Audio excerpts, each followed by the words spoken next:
Class 10th के बच्चों के लिए भैया एक सवाल लेकर के आया हूं, जो आपका सवाल है दो चरों के रैखिक समीकरण युग्म के टॉपिक से। ठीक है, इसको आप प्रतिस्थापन विधि से कैसे सॉल्व करेंगे। एक और विधि होता है विलोपन विधि, उसको अगले क्लास में देखेंगे हम लोग। इसमें क्या करेंगे आप लोग देखिएगा, आपके पास दो समीकरण है ना, ध्यानपूर्वक समझिएगा, केवल 2 मिनट का समय दीजिए, आप सीख लेंगे। ठीक है, दो समीकरण आपको हमेशा देगा, तो आप किसी भी एक समीकरण से उसका x या तो y का मान निकालिए। चलिए लिखते हैं, क्या लिखेंगे, समीकरण जो करिए उसको लिख भी दीजिएगा। ठीक है, समीकरण 1 से x का मान निकालेंगे तो किसके, y के पदों में, y के पदों में निकालने पर। ठीक है, सोचिए x का मान निकाल रहे हैं ना, तो जिसका मान निकाला जाता है वो बराबर के एक तरफ अकेला बचे, तो क्या मैं यहाँ x को छोड़ करके y को उस पार लेके चला जाऊँ तो हो नहीं जाएगा, अकेला हो जाएगा। तो 14 पहले से है, ये y पहले प्लस था, तो इस पार आकर के क्या हो जाएगा भैया, माइनस y बन जाएगा। यही हो जाएगा आपका x का मान। और किसके पद में, y के पद में। देखिए ना, इसमें खाली y वाला है और कांस्टेंट है, x तो है नहीं। ठीक है, अब क्या करेंगे, अब करेंगे आप x का मान समीकरण 2 में रखने पर। ठीक है, यही तरीका से आप सब सवाल लगा सकते हैं। ठीक है, एक चीज ध्यान दीजिएगा, यहाँ जैसे समीकरण 1 से मान निकाले हैं ना, तो फिर 1 में मत रखिएगा, दूसरे वाले में रखिएगा, जिससे निकालिएगा उसमें मत रखिएगा। ठीक है, ये ध्यान रखिएगा।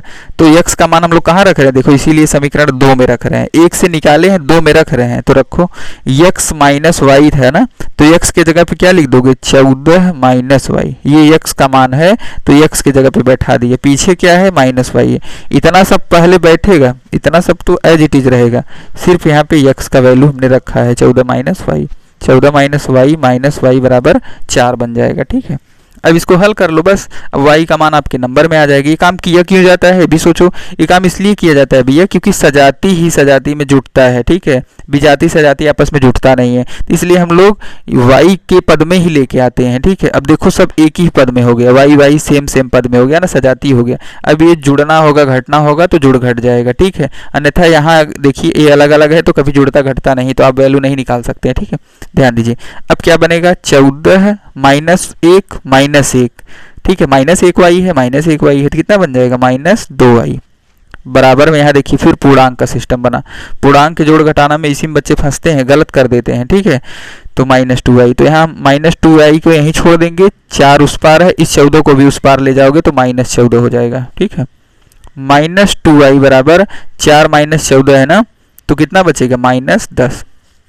y बराबर क्या होगा भैया, माइनस 2 से माइनस 10 को काटेंगे तो 2 पचे 10 होगा, माइनस से माइनस कट गया, तो देखिए y का मान आपका क्या निकल गया भैया, नंबर के रूप में निकल करके आ गया है। ठीक है, अब क्या लिखेंगे, अब y का मान अब समीकरण 1 में रखिएगा, y का मान समीकरण 1 में रखने पर। ठीक है, समीकरण 1 में रखा जाए, रखेंगे तो y की जगह पे 5, तो रखिए x प्लस 5 बराबर में 14, क्योंकि y की जगह पे 5 रख दिया हूं, तो x बराबर 14 ऋण 5, 14 में से 5 घटाएंगे तो 9 आ जाएगा।